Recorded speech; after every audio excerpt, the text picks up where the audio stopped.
आज मैं बहुत सिंपल तरीके से एक बात समझाऊंगा कि आपका आफ्टर मैरिज वैवाहिक जीवन कैसा रहेगा। शादी होने के कितने दिन बाद आपके जीवन में गड़बड़ शुरू होगी या कितने अच्छा आपका जीवन चलेगा। देखिए, आपको इतना सटीक भविष्यवाणी बताऊंगा, इतनी सटीक समझाऊंगा कि आपने आज तक इतना सटीक समझा ही नहीं होगा। आप अपने आप अपने जीवन के बारे में जांच लेंगे। कुंडली का सप्तम हाउस देखिए, सप्तम हाउस का स्वामी कहाँ बैठा है। सप्तम हाउस का स्वामी मंगल से दृष्ट तो नहीं है। सप्तम हाउस का स्वामी चंद्र से दृष्ट तो नहीं है। सप्तम हाउस पे किसी नीच ग्रह की दृष्टि तो नहीं है। अगर नीच ग्रह की दृष्टि है तो नीच भंग हो रहा है या नहीं हो रहा, या सप्तम हाउस में कोई नीच ग्रह बैठा है तो उसका नीचत भंग हो रहा है तो ठीक है, तो वैवाहिक जीवन अच्छा रहेगा। वरना वैवाहिक जीवन डाइवोर्स तक पहुंच जाएगा या नीचता के कार्य होंगे और आपस में पति पत्नी में मतभेद इतने होंगे कि एक दूसरे पे झूठे इल्ज़ाम तक लगाए जाएंगे। अगर सप्तम हाउस में नीच ग्रह बैठा होगा तो नीच के कार्य करेगी उसकी पत्नी, या पति के है तो पत्नी और पत्नी के है तो पति, और दोनों का है तो दोनों ही नीचता की हद पार कर जाएंगे। अब सप्तम हाउस का स्वामी किसी नीच ग्रह के साथ बैठ गया तो वहाँ पर अगर नीचत भंग नहीं हो रहा तो वहाँ पर भी यही कंडीशन होगी। सप्तम हाउस का स्वामी अष्टम में चला गया। काल्पनिक कुंडली के हिसाब से सप्तम हाउस का स्वामी शुक्र है, तो शुक्र अगर किसी कुंडली में अष्टम हाउस में बैठा है तो ये समझ लो ऐसे जातक की पत्नी कठोर कर्कश होगी। उसके ज़बान से निकला हुआ कोई भी अशुभ वर्ड वो एकदम से पूरा हो जाएगा। वो अपने पति को अगर बद्दुआ देगी तो फलित होगी, और किसी भी दुनिया के जातक को ऐसे जातक की पत्नी वो देगी आशीर्वाद तो वो कभी भी पूरा नहीं होगा। जिस जातक की कुंडली में अष्टम भाव में सप्तम हाउस का स्वामी कालपुरुष में शुक्र अगर पहुंच गया तो मेन कुंडली में किसी के भी गगन में अगर शुक्र अष्टम में चला गया तो यहाँ पर उसकी वाइफ कठोर और कर्कश होगी, मगर जब उस पर बुरा वक्त आएगा तो वो साथ खड़ी होगी, मगर 101% कठोर और कर्कश हर टाइम खटपट करने वाली होगी। इस व्यक्ति को समझ नहीं पाएगी जिस जातक की कुंडली में अष्टम में शुक्र होगा। अष्टम में शुक्र संजीवनी ब्यूटी जोड़ देता है, इसी वजह से ऐसे जातक जो है मृत्यु तुल्य कष्ट भोगने के बाद भी, हॉस्पिटलाइज होने के बाद भी बच के आ जाता है। ऐसे जातक को संजीवनी मिल जाती है। तो अष्टम की बात नहीं कर रहा, अष्टम में तो बहुत चीज़ें हैं।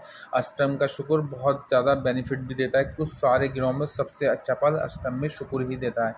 ऐसे जातक के चेहरे में लवण्यमान आकर्षण होता है। ऐसे जातक के चेहरे में ऐसा आकर्षण होता है कि लोग इससे बरबस अंकुश होते हैं, न चाहकर भी इसकी ओर अंकुश होते चले जाते हैं। ये केंद्रीय बिंदु बन जाता है।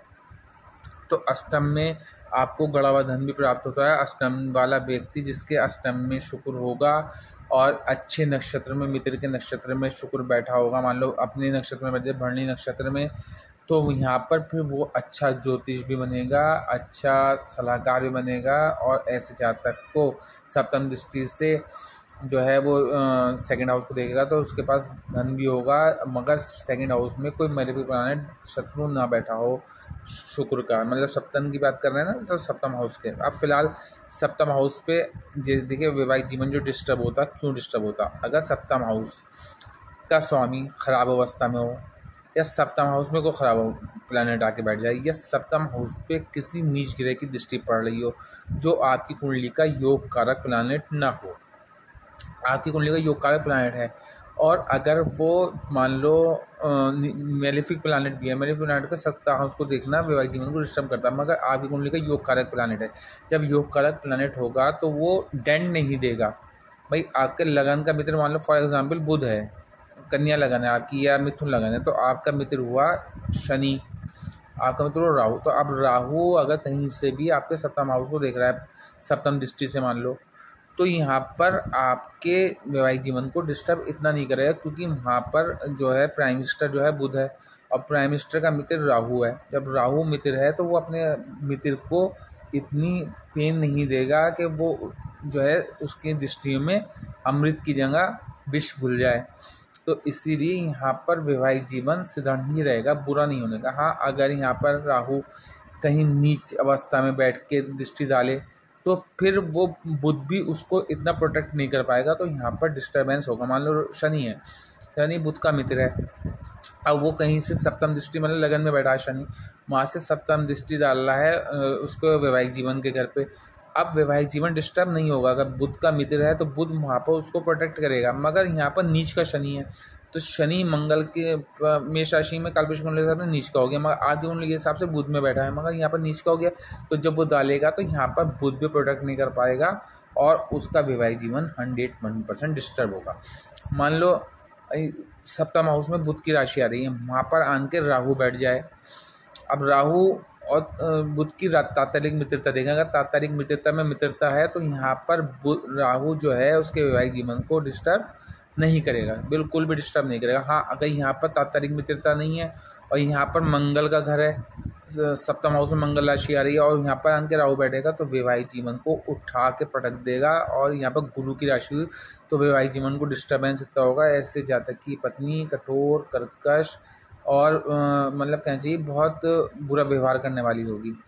उसको अपने पति को समझेगी नहीं किसी प्रकार भी, और पति है तो पति नहीं समझेगा, अगर किसी जाति का क्या है तो पति नहीं समझेगा। अब यहाँ पर राहु और शुक्र एक साथ बैठ जाएं सप्तम हाउस में, तो ऐसे जातक की पत्नी फिर लंपट हो जाएगी, उसके मल्टीपल अफेयर्स हो जाएंगे।